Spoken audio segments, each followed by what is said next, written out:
Так Ханский дворец видят птицы, пролетающие над Бахчисараем. Он единственный в мире образец аутентичной крымско-татарской дворцовой архитектуры. Мечеть была перестроена после пожара. Затем ремонт затеял князь Григорий Потемкин, готовившийся пышно встретить императрицу Екатерину. После этого мечеть видоизменяли 12 раз.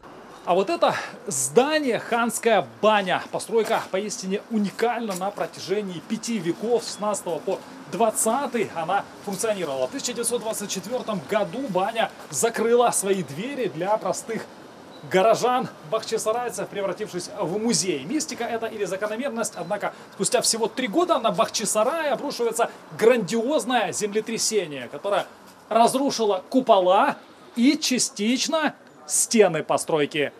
Банное здание Сарыгюзель украшает красная окантовка, а то, что выше ее, было разрушено людьми и временем. Ниже оригинал постройки. Нынешний подрядчик сейчас вовсю работает инструментом. Его контракт до апреля следующего года. Сейчас все готово на 75%. Здесь какая-то эксклюзивная была отопительная система, которую вы сейчас восстанавливаете, насколько я понял, или частично, или полностью? Нет, частично по проекту было предусмотрено частичное восстановление отопительной системы, которая когда-то существовала здесь.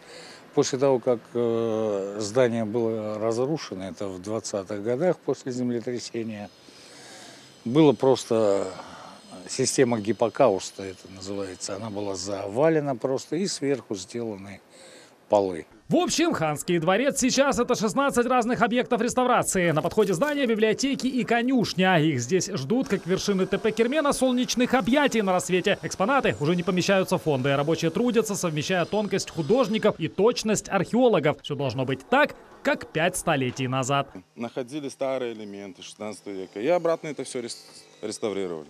Сложная работа, наверное, была, кропотливая. Очень.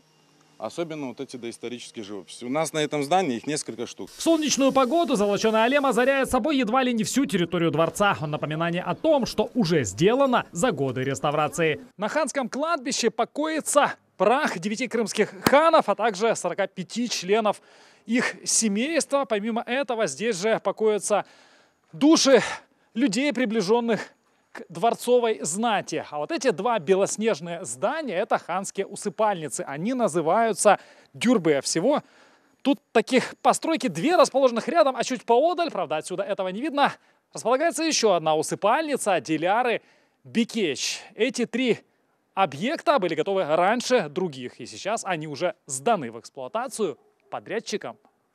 Ханский дворец – памятник истории архитектуры всероссийского масштаба. Он в топе самых посещаемых туристических объектов Крыма, наряду с Воронцовским и Ливадийским. За год символ крымско-татарской аутентичности принимает до 500 000 туристов. В летние месяцы эта цифра равняется 2-3 тысячам за один день. Экскурсии здесь не прекращаются и на период реставрации. Сюда приезжают и получают максимальные эмоции и уезжают восхищенными. Даже вот сейчас, в таком вот состоянии, в котором мы находимся. Ханский дворец, несомненно, после реставрации будет гордостью, еще большей гордостью Крыма.